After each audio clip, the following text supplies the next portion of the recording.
and for him the act had a symbolism all its own.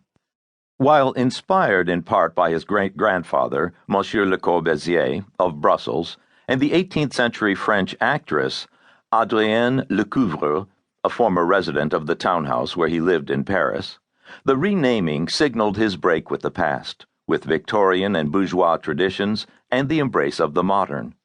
But it was also an exercise in branding.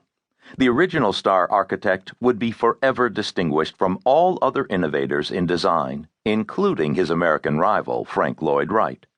The name was reminiscent of a mystic bird of Celtic lore, the highly intelligent hunter and scavenger Le Corbeau, the raven.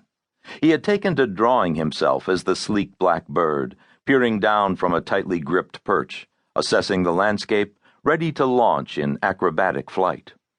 All of Paris, wealthy clients and bohemians alike, knew where to go to find new ideas in design. 35 Rue de Sèvres, the bustling atelier next door to the department store Le Bon Marché. The equivalent of a startup in a garage, the top floor of an unremarkable building in the 6th arrondissement, served as his headquarters, little more than a long corridor with drafting tables and adjustable black lamps, one after the other, and papers and plans hanging on the walls and sprouting from the floor in rolled-up bunches, like some kind of crazy shrubbery. The apprentices reported each morning, eager to work for the visionary master, alongside the team partners and like-minded innovators, his cousin Pierre Généret, and the furniture designer Charlotte Perriand.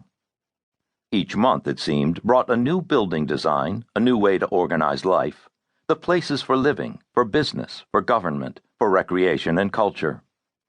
The atelier was the fountainhead for all manner of innovations.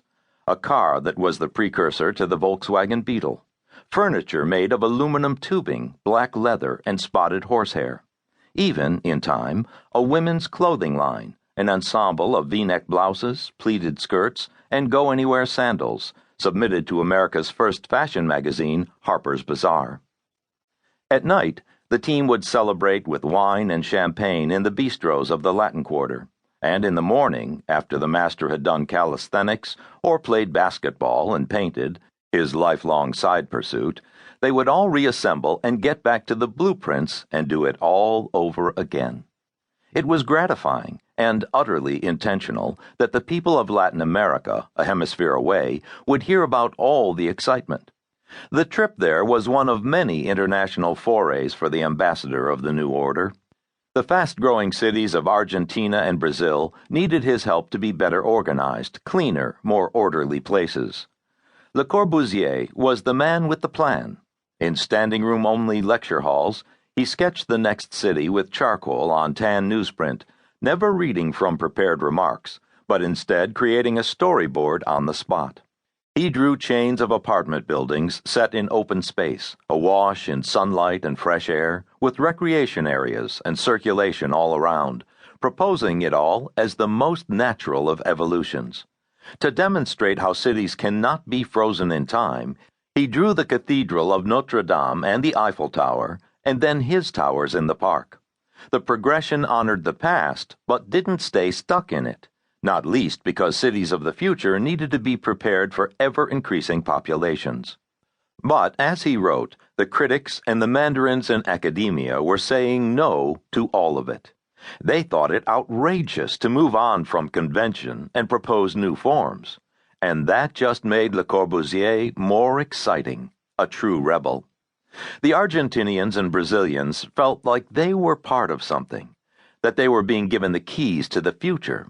They could even leapfrog places like Paris and New York City in embracing the modern.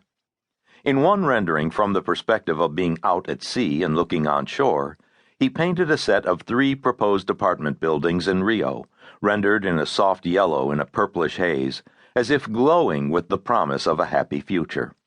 It was a thrilling prospect, and Le Corbusier relished the role of Messiah.